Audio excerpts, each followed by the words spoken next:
یہ فلسفہ، یہ اصول حدیث، یہ اصول فقہ، یہ اصول قرآن، یہ تفسیر تفاسیر، یہ حدیث کی کتابیں، ایک بھی کتاب، ایک بھی فن رسول کے زمانے میں اس طرح نہیں تھا جس طرح آج ہمارے پاس۔ اور آگے بڑھ کر بول دوں، جس قرآن کی آپ تلاوت کرتے ہو نا، شاید ہی کرتے ہو، کبھی کبھی ہی کرتے ہو نا، پریس سے چھپی ہوئی قرآن جزدان میں لپیٹ کر جو طاقوں پہ رکھتے ہو، کیا یہ قرآن رسول کے زمانے میں ہے؟ نہیں ہے۔ تو کیا یہ قرآن بدعت ہے؟ گمراہی ہے؟ ان صحائے ستہ کتب کا اجماع جمع کرنا یہ بدعت ہے؟ کیا یہ بدعت بھی گمراہی؟ ارے قرآن کو پہ اعراب نہ لگایا جاتا تو ہم عجمیوں کا قرآن پڑھنا محال ہو جاتا۔ اگر یہ صحائے ستہ کتب حدیث کو جمع نہ کیا جاتا تو آج ہم فقہ کے لیے، مسائل کے لیے در بدر کی ٹھوکریں کھاتے رہتے۔ اگر کتب فقہ کو آراستہ نہ کیا جاتا تو ہمیں مسئلے و مسائل کا پتہ ہی نہیں چلتا۔ تو معلوم کیا ہوا؟ ان چیزوں کا ہونا ضروری تھا، اور اس کی بنیاد پر آج ہمارا ایمان بھی محفوظ ہے، عقیدہ بھی محفوظ ہے، اور ہم اسلامی قوانین کو جان بھی رہے ہیں۔ رسول کے زمانے میں یہ چیزیں نہیں تھی، بعد میں ہوئی، لیکن یہی چیزیں ہمارے ایمان و عقیدے کی حفاظت کی ضامن بن گئی۔ تو کیا اسے بھی گمراہی کہو گے؟ ارے یہ تو سراپا ہدایت ہے۔ تو معلوم کیا ہوا کہ ہر بدعت گمراہی نہیں ہے نا؟ ہر نیا کام یہ گمراہی نہیں۔ 20 رکعت تراویح پڑھتے ہو، رسول کے زمانے میں 20 رکعت تراویح بعد جماعت ہے؟ نہیں ہے۔ ابتدا فاروق اعظم نے کیا، حضرت عمر فاروق نے کیا ہے، تو یہ بھی تو بدعت۔ کیا اس بدعت کو گمراہی کہو گے؟ بلکہ فرمایا گیا کیا ہی خوبصورت بدعت ہے، کیا ہی نعمتم بدعت ھذا، کیا یہ بدعت کیا ہی خوبصورت ہے۔ بے شک بے شک۔ تو ہر بدعت گمراہی نہیں۔ ہمارے علماء نے، اکابر نے بدعت کی 2 قسمیں کی، ایک بدعت حسنہ اور ایک بدعت سیئہ۔ بدعت حسنہ آپ کی سمجھ شریف کے لیے یعنی وہ نیا کام جو اچھا ہے، وہ نیا کام جو اچھا ہے، اور وہ نیا کام جو برا ہے۔ 2 قسمیں، ایک اچھی بدعت، ایک بری بدعت۔ اب اچھی بدعت تو اچھی ہے، جو بری بدعت ہے یہ گمراہی ہے۔ اب اچھی بدعت کی اور تعریف کیا کر دو، اور بری بدعت میں فرق بتاتا چلو۔ ہر وہ ایسا نیا کام جو تمہیں دین سے قریب کر دے وہ اچھی بدعت ہے، اور ہر وہ نیا کام جو تمہیں دین سے دور کر دے یہ بری بدعت ہے۔ ہر وہ نیا کام جو دین سے قریب کر دے یہ کیا ہے؟ اچھی بدعت۔ اب بتاؤ، میلاد دین سے قریب کرتا ہے یا دور کرتا ہے؟ قریب کرتا ہے۔ علماء کی تقاریر دین سے قریب کرتی ہے یا دور کرتی ہے؟ نعت گو کی نعت گوئی تمہیں دین سے دور کرتی ہے یا قریب کرتی ہے؟ ارے جو کام تمہیں دین سے قریب کر دے وہ اچھی بدعت ہے، اور جو کام تمہیں دین سے دور کر دے وہ بری بدعت ہے۔ جو کام تمہیں دین سے دور کر دے وہ بری بدعت ہے۔ یہ میلاد دین سے قریب کرنے والا ہے۔ میلاد میں کرتے ہی کیا ہے جناب؟ رسول کی نعت گوئی تو ہوتی ہے، اور نعت کے معنی کیا ہے؟ تعریف۔ نعت کے معنی تعریف۔ یہ تو ہمارے اردو زبان کی کوتاہ دامنی ہے کہ ہم ہر ایک کی تعریف کو تعریف کہتے ہیں. خدا کی تعریف کرنی ہے تعریف، نبی کی تعریف کرنی ہے تعریف، بزرگان دین کی تعریف کرنی ہے تعریف، اپنے علماء کی تعریف کرنی ہے تعریف. یہ ہمارے اردو دامن کی کوتاہ تنگ دامنی ہے. لیکن عربی میں ایسا معاملہ نہیں ہے. خدا کی تعریف کرنی ہے تو اس کے لیے لفظ حمد ہے، لفظ ثنا ہے. مصطفیٰ کی تعریف کرنی ہے تو اس کے لیے لفظ نعت ہے.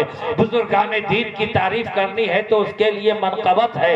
ارے میلاد میں چاہے نعت خواہ ہو، نقیب ہو، خطیب، ہر کوئی مصطفیٰ کی تعریف ہی تو کر رہا ہے. مصطفیٰ کی تعریف کرنا یہ اچھی بات ہے یا بری بات؟ اچھی بات ہے نا. اور اچھی بات کیوں نہ ہو؟ یہ مکمل 30 پارے قرآن جو ہیں یہ کیا ہیں؟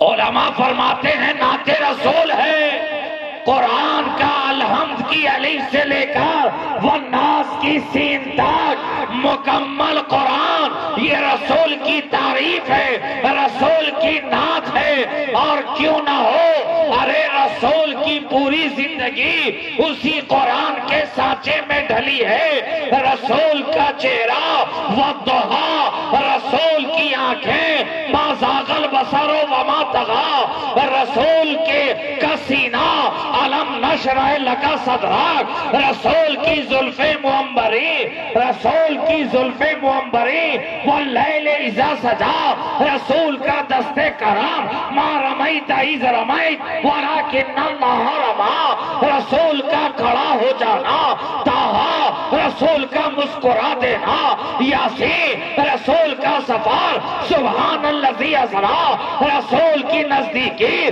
قاب قوسین و ادنیٰ، رسول کی قربات مقام دنا، رسول کی بشریت قل انما انا بشر مثلکم، رسول کی اخلاق انک لعلی خلق عظیم، رسول کی حقیقت قد جاءکم من اللہ نور و کتاب مبین. ایک ایک ادا ہے آپ کی آیات بینات. جس زاویے سے دیکھیے قرآن،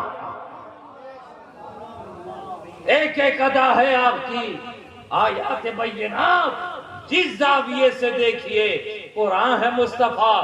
اسی لیے تو ام المومنین سیدہ عائشہ سے کسی نے رسول کے کردار کے بارے میں پوچھا، رسول کی گفتار کے بارے میں پوچھا، رسول کے کیریکٹر کے بارے میں پوچھا.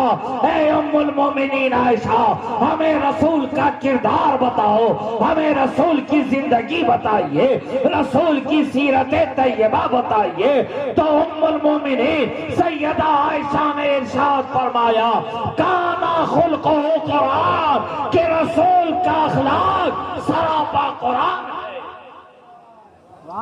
رسول کا کردار سراپا قرآن ہے. رسول کا چلنا قرآن، رسول کا اٹھنا قرآن، رسول کا بیٹھنا قرآن، رسول کا سونا قرآن، رسول کا جاگنا قرآن، رسول کی خلوت قرآن، رسول کا جلوت قرآن، رسول کا طائف کے بازاروں میں نکلنا قرآن.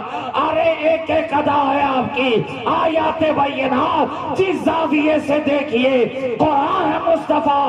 اور یہی ٹھہر کر مجھے ایک جملہ کہہ لینے دو کہ اگر خاموش قرآن دیکھنا ہو، اگر خاموش قرآن دیکھنا ہو تو جزدان کھول کر دیکھو، اور چلتا پھرتا قرآن دیکھنا ہو تو مدینے کا ایوان کھول کر دیکھو.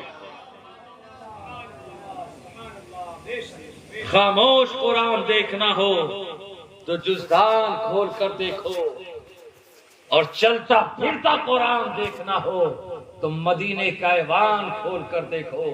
رسول کی ساری زندگی یہ قرآن ہے. ام المومنین سیدہ عائشہ نے فرمایا کان خلقہ قرآن، کہ رسول کا سراپا قرآن ہے. عزیزان ملت اسلامیہ، میں نے جس آیت کریمہ کی تلاوت کا شرف حاصل کیا ہے ترجمہ سماعت کر لیں پھر گفتگو خط. لقد من اللہ علی المؤمنین اذ بعث فیہم رسولا. ترجمہ جانتے ہیں نا؟ تحقیق اللہ نے مومنین پر احسان کیا.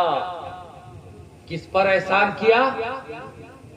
چند لمحے. کس پر احسان کیا؟ مومنین پر. کس پر احسان کیا؟ مومنین پر. اور احسان کیا کیا کہ ان کے درمیان اپنا نبی بھیج دیا. اپنا نبی بھیج دیا. مومنین پر احسان کیا. اے بارے تو نے چاند کو چاندنی عطا کی، کیا یہ تیرا احسان نہیں ہے؟ سورج کو روشنی عطا کیا، انسان اس سے استفادہ حاصل کرتا ہے، کیا یہ خدا کا احسان نہیں؟ زمین کا فرش بچھا دیا، کیا یہ تیرا احسان نہیں؟ آسمان کا شامیانائی نظام قائم کر دیا، کیا یہ تیرا احسان نہیں؟ چاند و سورج کی قندیلیں تو نے روشن فرما دی، کیا یہ تیرا احسان نہیں؟ مریخ کو گرج عطا کر دیا، کیا یہ تیرا احسان نہیں؟ ناہید کو تبسم عطا کر دیا، کیا یہ تیرا احسان نہیں؟ عطارد کو حیا عطا کر دی، کیا یہ تیرا احسان نہیں؟ سب سیارہ کی تخلیق فرما دی، کیا یہ تیرا احسان نہیں؟ ان پہاڑ کو بلندی عطا کی، کیا یہ تیرا احسان نہیں؟ زمین کو پستی عطا کی، کیا یہ تیرا احسان نہیں؟ پہاڑوں کو پتھر کو سختی عطا کیا، کیا یہ تیرا احسان نہیں؟ موم کو نرمی عطا کی، کیا یہ تیرا احسان نہیں؟ کلیوں کو چٹک عطا کیا، کیا یہ تیرا احسان نہیں؟ بیلی کی خوشبو عطا کر دی، کیا یہ تیرا احسان نہیں؟ گلاب کو پھولوں کا راجا بنا دیا، کیا یہ تیرا احسان نہیں؟ نسرین و نسترن کی تخلیق فرمائی، کیا یہ تیرا احسان نہیں؟ گلشن تو نے دیا، کیا یہ تیرا احسان نہیں؟ رات رانی تو نے دی، کیا یہ تیرا احسان نہیں؟ یاسمن تو نے دیا، کیا یہ تیرا احسان نہیں؟ بے پناہ پھولوں کو پیدا کیا، کیا یہ تیرا احسان نہیں؟ ہمارے شکم کو، ہمیں بھوک، ہماری بھوک کو ختم کرنے کے لیے زمین کا کلیجہ چاک کر کے اناج کی باریاں پیدا کر دی، کیا یہ تیرا احسان نہیں؟ ہمیں سیراب کرنے کے لیے پہاڑوں کا سینہ چیر کر ندیوں نہر جاری کر دیے، کیا یہ تیرا احسان نہیں؟ ہماری زندگی کے لیے جو شے ہوا سب سے زیادہ ضروری تھی ہمارے مشام جان سے قریب کر دیا، کیا یہ تیرا احسان نہیں ہے؟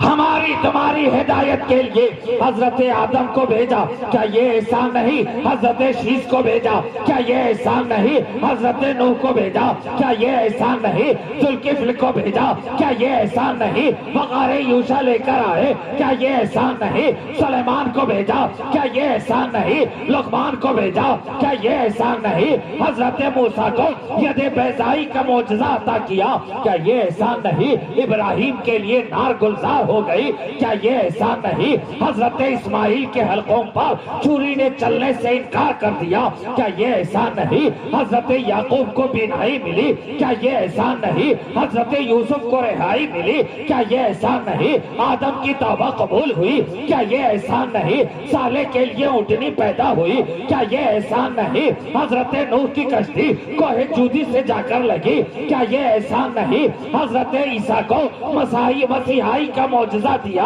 مردہ زندہ کرنے کا معجزہ دیا، کیا یہ احسان نہیں؟ اے خدا، ہماری انسان کی ہدایت کے لیے تو نے 1,24,000 انبیاء و مرسلین بھیجے، ساری دنیا کی تخلیق فرمائی، آج تک تو نے احسان نہیں جتایا، اب یہ کون آ رہا ہے جس کی آمد پر تو احسان جتا؟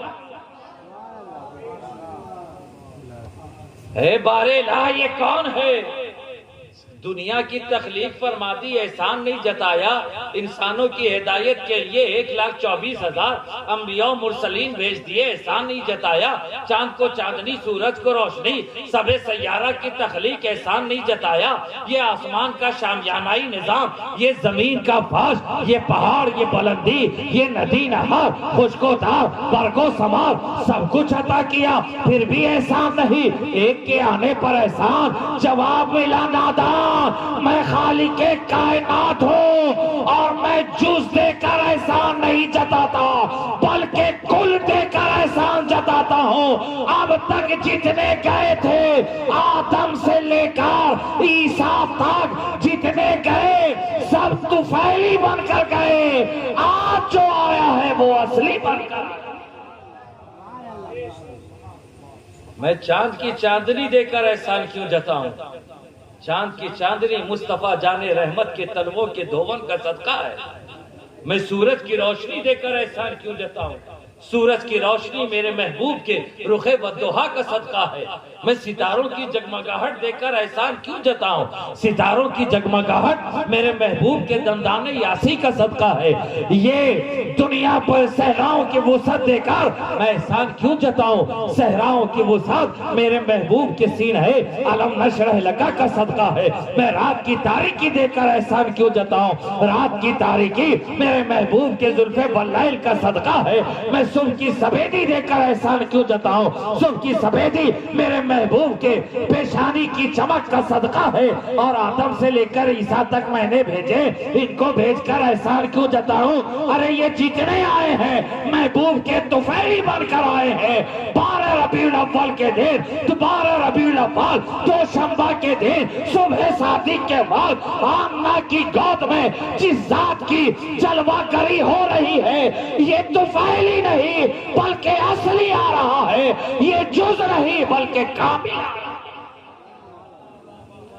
یہ جز نہیں کامل آ رہا ہے، یہ کل آ رہا ہے جس کے لیے کائنات کی تخلیق فرمائی، اب وہ آ رہا ہے۔ جس کے لیے چرند و پرند کو زندگی عطا کی گئی، اب وہ آ رہا ہے۔ جس کے لیے دنیا کو آباد کیا گیا، اب وہ آ رہا ہے۔ جس کے لیے چاند و سورج کو روشن کیا گیا، اب وہ آ رہا ہے۔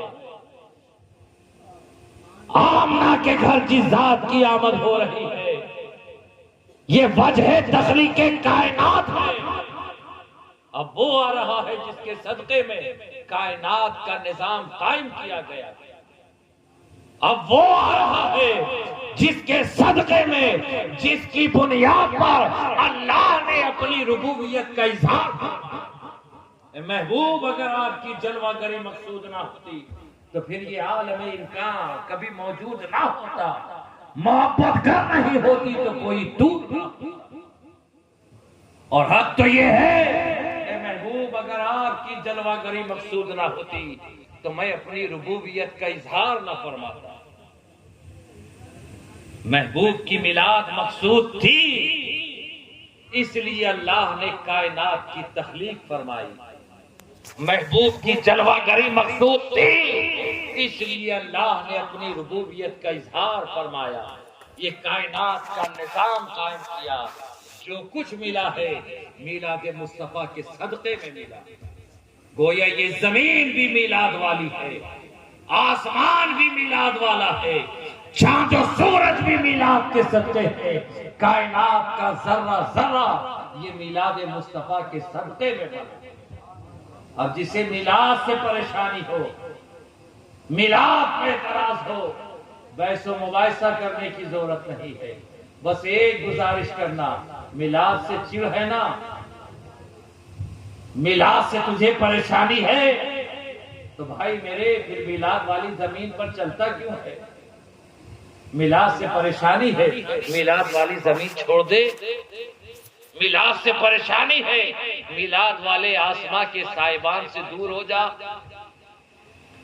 دنیا میں تجھے جہاں جانا ہے جا، میلاد والی زمین چھوڑ دے، میلاد والا آسمان چھوڑ دے، جا پھر جہاں جانا ہے۔ اب بتاؤ وہ کہاں جائے گا؟ ہر شے تو میلاد مصطفیٰ کے صدقے میں۔ اور محمد رسول اللہ صلی اللہ تعالی علیہ وسلم یہ خدا کی تمام نعمتوں میں سب سے بڑی نعمت کا نام ہے۔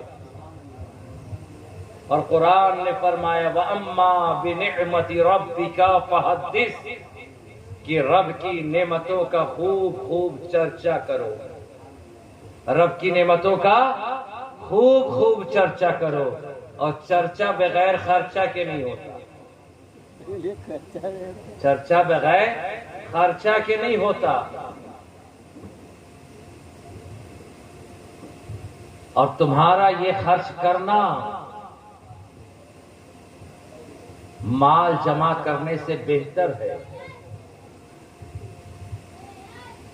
قرآن کا اعلان ہے، قل بفضل اللہ وبرحمتہ، کہ خدا کے فضل، اس کی رحمت کا خوب چرچا کرو، یاد کرو، ذکر کرو، اور اس کی یاد میں مال خرچ کرو۔ یہ مال خرچ کرنا بہتر ہے جو تم جمع کرتے ہو، جو تم مال جمع کر کے بینک بیلنس کرتے ہو، جمع کرتے ہو، تمہارے جمع کرنے سے کہیں افضل و بہتر ہے کہ تم خدا کی رحمت کا چرچا کرو۔ اور خدا کی رحمت کون ہے؟ خدا کی رحمت کون ہے؟ محمد رسول اللہ صلی اللہ تعالی علیہ وسلم، یہ خدا کی رحمت ہے، خدا کی رحمت ہے۔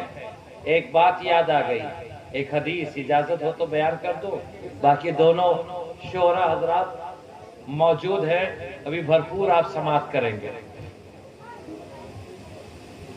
حضرت آدم سے لے کر حضرت عیسیٰ تک، توجہ چاہتا ہوں، حضرت آدم سے لے کر حضرت عیسیٰ تک جتنے نبی آئے سب طالب رحمت بن کر آئے۔ جتنے نبی آئے، حضرت آدم آئے، آدم کی دعا، مولا میں تیری رحمت کا طلبگار ہوں۔ حضرت شیس کی دعا، مولا میں تیری رحمت کا طلبگار ہوں۔ حضرت نوح کی دعا، میں تیری رحمت کا طلبگار ہوں۔ حضرت سلیمان کی دعا، میں تیری رحمت کا طلبگار ہوں۔ حضرت لقمان کی دعا، میں تیری رحمت کا طلبگار ہوں۔ حضرت خلیل کی دعا، میں تیری رحمت کا طلبگار ہوں۔ حضرت زبی کی دعا، میں تیری رحمت کا طلبگار ہوں۔ حضرت یوشع کی دعا، میں تیری رحمت کا طلبگار ہوں۔ حضرت یوسف کی دعا، میں تیری رحمت کا طلبگار ہوں۔ حضرت ذوالکفل کی دعا، میں تیری رحمت کا طلبگار ہوں۔ ارے کم و بیش 1,24,000 جتنے نبی اور رسول آئے، ہر ایک کی دعا یہی رہی، مولا میں تیری رحمت چاہتا ہوں۔ یہ جتنے آئے رحمت کے طالب بن کر آئے، اور 12 ربیع الاول کے دن، دوشنبہ کے دن، آمنہ کی گود میں جس ذات کی جلوہ گری ہوئی ہے، یہ طالب رحمت بن کر نہیں آیا بلکہ سراپا رحمت بن کر آیا ہے۔ اور قرآن نے اعلان کیا ہے، وَمَا أَرْسَلْنَاكَ إِلَّا رَحْمَةً لِلْعَالَمِينَ۔ جتنے آئے طالب رحمت بن کر آئے، اور 12 ربیع الاول دوشنبہ کے دن صبح صادق کے وقت آمنہ کی گود میں جس ذات کی جلوہ گری ہوئی ہے، یہ طالب رحمت بن کر نہیں آئی بلکہ سراپا رحمت بن کر آئی ہے۔ اور قرآن نے اعلان کیا ہے، وَمَا أَرْسَلْنَاكَ إِلَّا رَحْمَةً لِلْعَالَمِينَ، اے محبوب میں نے آپ کو کل جہان کے لیے رحمت بنا کر دیا۔ قابل مبارکباد ہیں آپ حضرات